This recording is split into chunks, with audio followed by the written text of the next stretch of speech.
นองจำนำสำนักสถาปัตยกรรมโบราณขมายแต่งอองโกวอดជាប្រាសាទដ៏ធំហើយល្បីត្រចះត្រចង់ជាងគេប្រាសាទនេះសាងសង់ឡើងនាសតវត្សទី12ក្នុងរាជ្យព្រះបាទសូរ្យវរ្ម័នទី2ដើម្បីឧទ្ទិសដល់ព្រះវិស្ណុប្រាសាទដ៏អស្ចារ្យនេះត្រូវបានសាងសង់ឡើងលើផ្ទៃដី195ហិកតាដែលមានបណ្ដោយពីកើតទៅលិច1500ម៉ែត្រនិងទទឹងពីជើងទៅត្បូង1300ម៉ែត្រកម្ពស់កណ្ដាលមានកម្ពស់65ម៉ែត្រជានិមិត្តរូបនៃភ្នំព្រះសុមេរុដែលជាលំនៅនៃទេពតូចធំទាំងឡាយនេះគឺជាការបង្ហាញពីពិភពនៃទេពទាំងឡាយក្នុងជំនឿព្រហ្មញ្ញសាសនាបែបខ្មែរលុះដល់សតវត្សកណ្ដាលរវាងសតវត្សទី16ប្រាសាទអង្គរវត្តបានក្លាយជាបូជនីយដ្ឋាននៃព្រះពុទ្ធសាសនាហើយបន្តរហូតដល់ពេលសព្វថ្ងៃដោយសារអាយុកាលជិត1000ឆ្នាំការប្រែប្រួលអាកាសធាតុនិងសកម្មភាពរបស់មនុស្សបានធ្វើឲ្យផ្នែកខ្លះនៃប្រាសាទអង្គរវត្តត្រូវទទួលរងការខូចខាតនិងសឹករិចរិលតាមស្ថានភាពជាក់ស្ដែងការខូចខាតរបស់ប្រាសាទអង្គរវត្តមានទម្រង់ខុសៗគ្នាទី1ខូចខាតផ្នែករចនាសម្ព័ន្ធនៃសំណង់ស្ថាបត្យកម្មទាំងមូលដូចជាថ្មនៅតាមខឿននិងជ្រុងរបស់ប្រាសាទមានការរំកិលងាកចេញពីទីតាំងដើមធ្វើឲ្យផ្នែកខ្លះត្រូវធ្លាក់បាក់បែកការដួលរលំបង្កាន់ដៃនាគជាដើមទី2ការខូចខាតលើសម្ភារៈសំណង់នៅក្នុងប្រាសាទអង្គរវត្តថ្មភាគច្រើនមានស្ថានភាពពុកផុយជាខ្លាំងពិសេសផ្ទាំងនៃក្បាច់ចម្លាក់មួយចំនួនដូចជាចម្លាក់ទេពរូបបដិមានិងក្បាច់ចម្លាក់នៅតាមផ្តែរជាដើមក្នុងគោលគំនិតសំខាន់នៃកិច្ចអភិរក្សប្រាសាទអង្គរវត្តអាជ្ញាធរជាតិអប្សរាបានចាត់ទុកការងារជួសជុលទូទ្រតាមបណ្ដាចំណុចគ្រោះថ្នាក់ជាអាទិភាពបច្ចុប្បន្ននៅប្រាសាទអង្គរវត្តមានស្ថាប័នជាតិនិងអន្តរជាតិចំនួន4កំពុងធ្វើការអភិរក្សនិងជួសជុលគឺ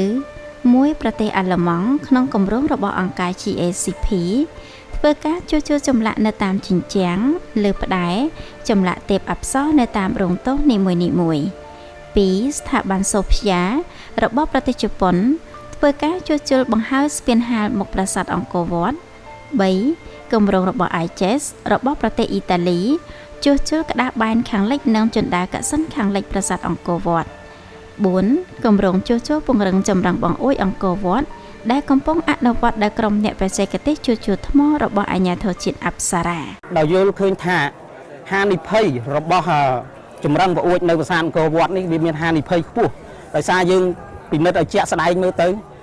វារងការទទួលការពុកផុយប្រេះស្រាំហើយខ្លះទៀតនឹងប្រឈមនឹងការបាក់ធ្លាក់ដូច្នេះហើយយើងគម្រោងបន្តនោះយើងបានជ្រើសរើសយកចម្រឹងបង្អួចមកធ្វើការជួសជុលបន្តទៀតដោយសរុបទាំងអស់មានបង្អួចចំនួន6ហើយទំហំវាដែលតាំងពីជញ្ជាំងលើរហូតដល់ក្រោមប្រហែលកម្ពស់ប្រហែលជា3ម៉ែត្រជាង3ម៉ែត្រកន្លះបដោយប្រហែលជា7ទៅ8ម៉ែត្រ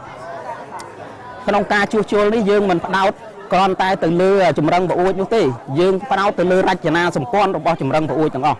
ប្រសិនបើយើងជួសជុលតែចម្រឹងបង្អួចរចនាសម្ព័ន្ធជុំវិញបើយើងមិនធ្វើការជួសជុលមិនធ្វើការពង្រឹងទេអញ្ចឹងវាអត់មានប្រសិទ្ធភាពទេអញ្ចឹងចម្រឹងបង្អួចផងស៊ុំផងជញ្ជាំងក្បាច់ចម្លាក់មួយចំនួនក៏យើងធ្វើការជួសជុលដែរនៅក្នុងការជួសជុលនេះយើងទាមទារបែបបទដ្ឋាននិងបច្ចេកទេសដ៏ត្រឹមត្រូវបំផុតដើម្បីឈានទៅដល់ការជួសជុលបានយើងទាមទារទៅលើការធ្វើតេស្តមានន័យថាយើងធ្វើការសាកល្បងមុននឹងធ្វើការជួសជុលតើផលិតផលអ្វីឬប្រភេទថ្នាំអ្វីដែលយើងអាចមកធ្វើការជួសជុលនិងពង្រឹងកន្លែងនឹងបានដើម្បីកុំឲ្យវាមានផលអាក្រក់ទៅថ្ងៃក្រោយអញ្ចឹងបច្ចេកទេសនៃការជួសជុលទី1យើងបានធ្វើការមុនឈានទៅដល់ការជួសជុលយើងធ្វើការសម្អាតជាមុនសិនកត្តាសម្អាតនោះគឺយើងត្រូវការធ្វើការទី1គឺយើងត្រូវប្រើផលិតផលបច្ចេកទេសមួយដែលมันអាចប៉ះពាល់ទៅលើថ្មគឺយើងត្រូវធ្វើការសម្លាប់ពពួកស្លែពពួកផ្សិតឬក៏ពពួក គេហៅថាប៉ាទីណាមួយចំនួនដែលវាស្ថិតនៅលើផ្ទៃថ្មដែលវាអាចធ្វើឲ្យប៉ះពាល់ទៅលើផ្ទៃថ្មនោះអញ្ចឹងយើងសម្អាតនិងសម្លាប់វាចេញបន្ទាប់មកយើងត្រូវពិនិត្យមើលមួយកន្លែងមួយចំនួនទៀតថាកន្លែងហ្នឹងតើយើងអាចប៉ះពាល់វាបានអត់វាមានកម្រិតខូចខាតឬគ្រោះថ្នាក់ប៉ុណ្ណាហើយវាមានការពុកផុយប៉ុណ្ណាអញ្ចឹងផ្នែកខ្លះនៃចម្រឹងប្អួចវាពុកផុយមែនតើគ្រាន់តែយើងយកដៃទៅប៉ះអញ្ចឹងក្របខ្សាច់ឬស្អីមួយចំនួនដែលជា mineral ជាក្របក្រាម mineral component នៅក្នុងថ្មហ្នឹងវាដោយមកតាមដៃយើងអញ្ចឹងយើងត្រូវធ្វើការពង្រឹងវាពង្រឹងដោយឲ្យក្របខ្សាច់មួយចំនួនទាំងអស់ហ្នឹងទៅដេញក្របក្រាមមួយចំនួនហ្នឹងឲ្យវាចាប់ស៊ីគ្នាឡើងវិញពង្រឹងឡើងវិញដើម្បីកុំឲ្យវាពុកផុយតទៅទៀតទី1ទី2មុននឹងយើងធ្វើការជួសជុលមួយទៀតគឺកន្លែងស្នាមប្រេះឬស្នាមបាក់មួយចំនួនស្នាមប្រេះហ្នឹងក៏យើងត្រូវធ្វើការពង្រឹងដែរនៅផ្នែកខាងក្នុងរោងទងទី1មានបង្អួចចំនួន149ស៊ុំនិងមានចម្រឹងថ្មចំនួន1039ក្នុងចំណោមចម្រឹងបង្អួចទាំងនេះត្រូវបានបាត់បង់អស់ជាង 20% ហើយផ្នែកដែលនៅសល់គឺរងការខូចខាតយ៉ាងធ្ងន់ធ្ងរមានចម្រឹងប្អួចប្រហែលជា250ចម្រឹងដែលបានបាត់វាខូចខាតយើងអត់ដឹងថាតើចម្រឹងនោះទៅកន្លែងណាហើយវាខូចពីឆ្នាំណាយើងមិនទាន់បានមិនច្បាស់លាស់ហើយចម្រឹងដែលនៅសល់បច្ចុប្បន្នគឺចំនួន789ចម្រឹងក្នុង789ចម្រឹងហ្នឹងគឺការខូចខាតរបស់វាគឺធ្ងន់ដែរយើងធ្វើការសិក្សាឃើញថាចំនួនដែលនៅសេសសល់ហ្នឹងមានប្រមាណជា39%ប៉ុណ្ណោះដែលស្ថិតនៅក្នុងស្ថានភាពការខូចខាតតិចហើយខ្លាំងជាងគេគឺប្រមាណជាង20%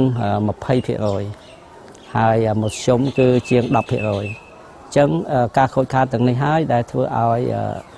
នាយកដ្ឋានជំនាញយកចិត្តទុកដាក់ខ្លាំងក្នុងការជួសជុលវាមកវិញជួសជុលចម្រឹងមកវិញដើម្បីក្នុងបំណងអីយើងកាត់បន្ថយការខូចខាតរបស់ចម្រឹងតទៀតយើងមាននាយកដ្ឋានបានបញ្ជូនបុគ្គលិកបច្ចេកទេសចំនួន2រូបដែលមានលោកសយសុភារិនហើយនិងអ្នកស្រីកែវសុវណ្ណីដែលដើម្បីចូលរួមក្នុងវគ្គបណ្ដុះបណ្ដាលដែលធ្វើឡើងរវាងអាជ្ញាធរអប្សរាជាមួយនឹងសាកលវិទ្យាល័យប៉ាលីម៉ូនៃប្រទេសអ៊ីតាលីក្នុងសិក្ខាក្នុងបុគ្គលិកទាំង2នាក់ដែលយើងបានចូលបានបញ្ជូនទៅហ្នឹងមានការចូលរួមពីនាយកដ្ឋានដទៃទៀតនៃអាជ្ញាធរអប្សរាហើយនឹងមន្ត្រីបច្ចេកទេសដែលមកពីអាជ្ញាធរព្រះវិហារសរុបប្រមាណជា19នាក់ក្នុង19នាក់ហ្នឹងគឺបានសិក្សារួមគ្នាអំពីបច្ចេកទេសនៃការជួសជុលថ្មនៅក្នុងតំបន់អង្គរការងារនេះគឺគំនិតចម្បងរបស់ក្នុងការជួសជុលចម្រឹងហ្នឹងគឺជាគម្រោងរបស់នាយកដ្ឋានអភិរក្សប្រាសាទក្នុងឧទ្យានអង្គរហើយយើងបានចាប់ផ្ដើមធ្វើកិច្ចការជួសជុលនេះមួយចំនួនដែលបានបាក់ធ្លាក់កន្លងមកការជួសជុលអភិរក្សថ្មមិនមែនមានន័យថាយើងជួសជុលធានាបាន 100% ទេធម្មតាគឺយើងជួសជុលធ្វើដើម្បីកាត់បន្ថយការខូចខាតទប់ស្កាត់ការខូចខាតរបស់វាបន្តទៀតធម្មតាចម្រឹងគឺវាជាយូរឆ្នាំយើងមានឃើញថាវាពុកផុយគល់ក្បាលគល់រសក្បាលរសគឺពុកផុយខ្លាំងមែនទែនអញ្ចឹងគឺយើងជួសជុលគឺព្យាយាមទប់ព្យាយាមកាត់បន្ថយការវិវត្តនៃការខូចខាតរបស់ចម្រឹងនឹងតទៀតមួយរយៈមិនមែនមានន័យថាបានយូរមិនមែនមានន័យថាបានយូរអង្វែងទេគ្រាន់តែយើងកាត់បន្ថយនៃការខូចខាតរបស់រចនាសម្ព័ន្ធសំណង់កន្លងមកអាជ្ញាធរជាតិអប្សរាក៏ធ្លាប់បានអនុវត្តគម្រោងសំខាន់មួយចំនួនផងដែរដូចជាការជួសជុលច្រាំងកសិនខាងលិចជួសជុលបង្កាន់ដៃនាគទល់ទ្រប្រាសាទតាមបណ្ដាចំណុចដែលប្រឈមគ្រោះថ្នាក់ជាដើម គ្រប់សកម្មភាពជួសជុលប្រាសាទអង្គរវត្តទាំងអស់ធ្វើឡើងដោយគោរពតាមការណែនាំរបស់ក្រុមអ្នកជំនាញការអាត6របស់ ICC ព្រមទាំងគោរពទៅតាមធម្មនុញ្ញអង្គរក្នុងកិច្ចការអភិរក្សបេតិកភណ្ឌអង្គរអាជ្ញាធរជាតិអប្សរាដែលដឹកនាំដោយអាយុត្តមបណ្ឌិតសភាចារ្យសុកអានឧបនាយករដ្ឋមន្ត្រីទទួលបន្ទុកទីស្តីការគណៈរដ្ឋមន្ត្រីនិងជាប្រធានអាជ្ញាធរជាតិអប្សរាតំណាងឲ្យរាជរដ្ឋាភិបាលកម្ពុជាតែងតែផ្ដល់នូវអនុសាសន៍និងលទ្ធភាពព្រមទាំងបានចាត់ទុកកិច្ចការថែទាំបេតិកភណ្ឌអង្គរជាការងារអាទិភាពចំពោះមុខព្រោះវាជាកត្តាចាំបាច់ធានាដល់ភាពគង់វង្សរបស់ប្រាង្គប្រាសាទនានាដែលមានអាយុកាលរាប់ពាន់ឆ្នាំមកហើយទុកជាកេរដំណែលដល់មនុស្សជំនាន់ក្រោយៗបន្តទៀត